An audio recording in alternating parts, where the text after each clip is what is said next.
Je m'appelle Hélène Conoué-Mouret, je suis sénatrice pour représenter les Français établis hors de France. Il y a 20 ans, j'ai rejoint Français du Monde, qui s'appelait alors ADFE.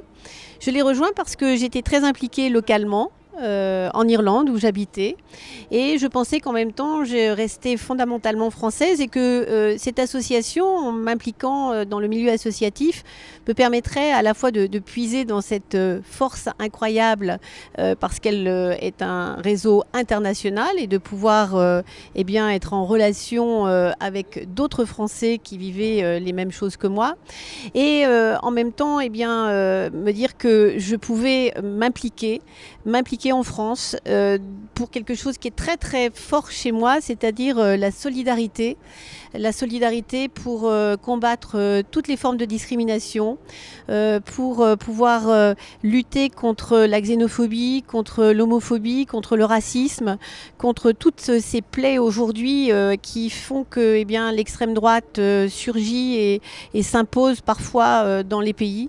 Et donc, naturellement, du milieu associatif, je suis allée ensuite en politique, mais quelles que soient les fonctions que j'ai exercées au niveau de l'exécutif, ministre et aujourd'hui sénatrice, je suis toujours et d'abord une militante associative et ceci grâce à Français du Monde.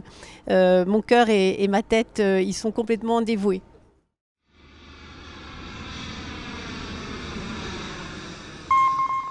Je m'appelle Elisabeth Kanouté, je suis la vice-présidente de FDM Mali. Je milite à FDM depuis 20 ans et aujourd'hui au Mali nous sommes dans un pays en guerre et je pense que c'est très important la solidarité de toutes ces sections qui dans les années 2012-2013 nous n'avons pas pu cotiser parce qu'il y avait un coup d'État quand même assez terrible et j'ai beaucoup apprécié la solidarité de FDM de par le monde. On nous a envoyé des dons et je tenais pour ma première année de retraite à venir ici à Paris rencontrer tout ce monde et je n'ai pas du tout été déçue. J'ai retrouvé cette solidarité qu'on nous avait envoyée en 2012-2013. Voilà. Bonjour, moi c'est Anna Meiga, présidente de FDM depuis le mois de mars.